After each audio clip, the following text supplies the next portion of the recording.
The Constitution of India is the supreme law of our land, a living document that guides the destiny of our nation and shapes the lives of its people every single day. It lays out the framework for government, defines the structure of our democracy, and enshrines the rights and duties of every citizen.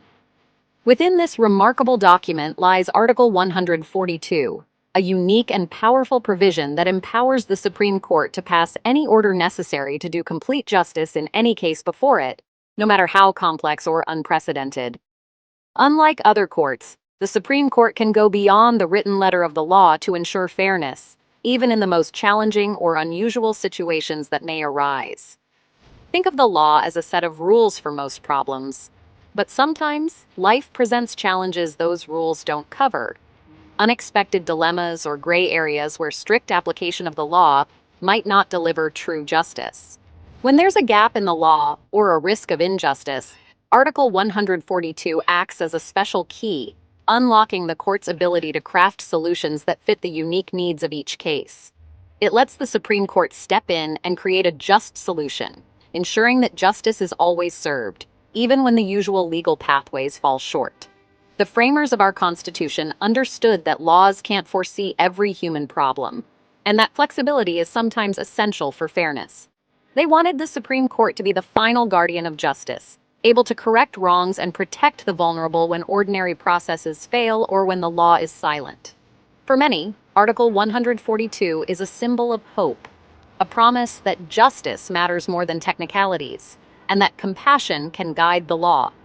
For students and future civil servants, understanding this article is crucial, as it reveals the heart of our legal system and the values it upholds. It's not just another provision. It's a living principle shaping our nation and the balance of power between the judiciary, legislature, and executive, ensuring that no branch stands above justice itself. By studying Article 142, we see the dynamic nature of our Constitution and India's ongoing commitment to justice, fairness, and the protection of every citizen's rights.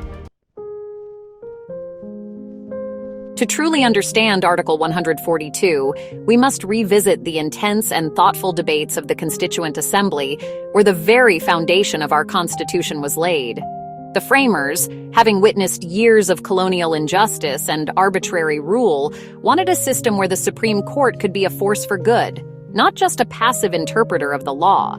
They knew that a newly independent India would face unique and unpredictable challenges, and that old colonial laws wouldn't always suffice to address the needs of a changing society.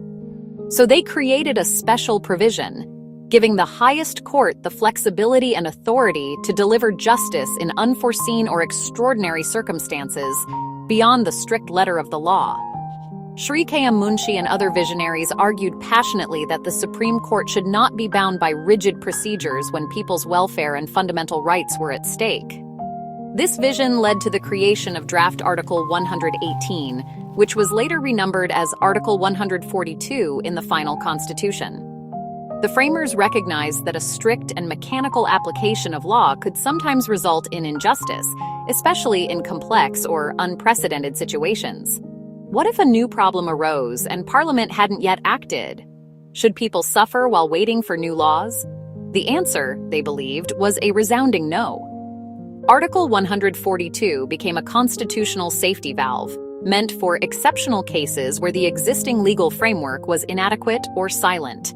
The framers placed immense trust in the Supreme Court to use this extraordinary power responsibly, not to make new laws, but to ensure fairness and justice in individual cases where no other remedy existed.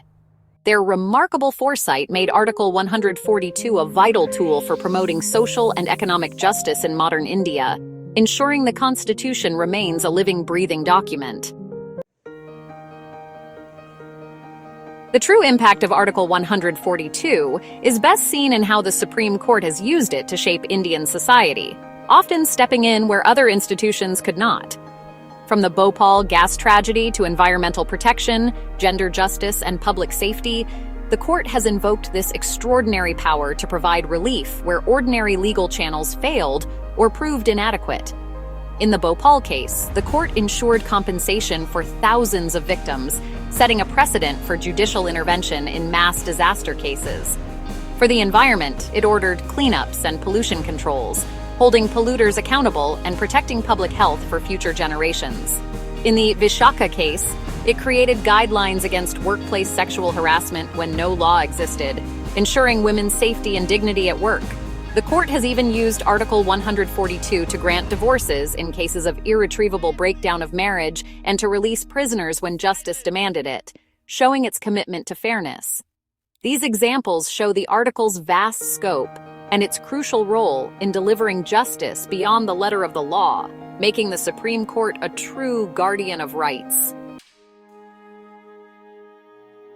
The Bhopal Gas Tragedy of 1984 was a disaster the legal system was unprepared for. Thousands died, and many more suffered. But the fight for compensation was slow and complex. The Supreme Court stepped in under Article 142.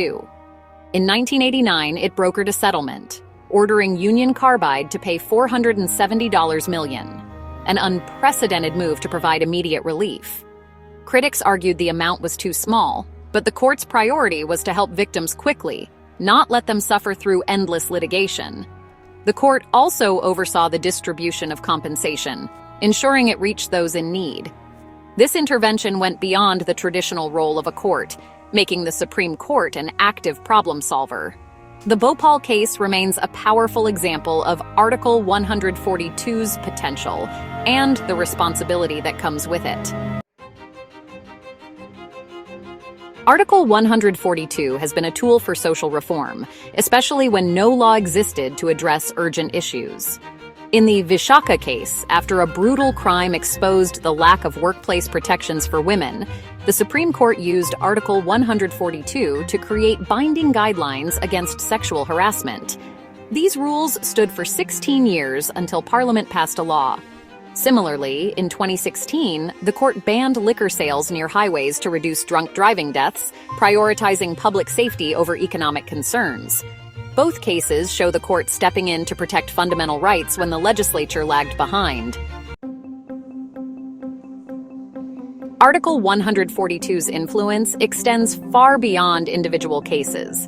Its judgments often set new standards, prompting government and society to rethink their approach to complex issues. In environmental law, the Supreme Court used this power to close polluting industries, mandate cleaner fuels, and drive reforestation, making the right to a clean environment a fundamental right. The court has also reformed governance, ensuring the autonomy of the CBI and bringing transparency to elections by requiring candidates to disclose criminal records and assets. Socially, Article 142 has championed gender justice, protected vulnerable groups, and provided relief in cases of irretrievable marriage breakdown. The Supreme Court, through this article, often acts as the conscience of the nation, nudging society toward progress. Article 142 is powerful, but its use sparks debate. Is it judicial activism or overreach? Supporters see the court as a guardian of rights, stepping in when the legislature or executive fails. Critics argue it blurs the separation of powers, with the judiciary making rules or policy decisions. The Supreme Court itself has recognized this tension. Sometimes it uses Article 142 boldly, other times it exercises restraint, insisting it cannot override clear laws. The legitimacy of this power depends on the court's wisdom and self-restraint. The ongoing debate is a sign of a healthy democracy. Article 142 is part of a network of constitutional provisions that empower the Supreme Court. Article 32 lets citizens approach the court directly to enforce fundamental rights. Article 142 ensures the court can provide a complete remedy, unhindered by procedural barriers. Article 136 allows the court to hear any important case, and Article 141 makes its judgments binding on all courts. Together, these articles create a powerful judicial architecture, with the Supreme Court at its apex, equipped to protect rights and deliver justice. Article 142 is more than a legal provision. It's a constitutional promise that justice will prevail over obstacles. For students and citizens, it embodies the core values of fairness, equity, and human dignity.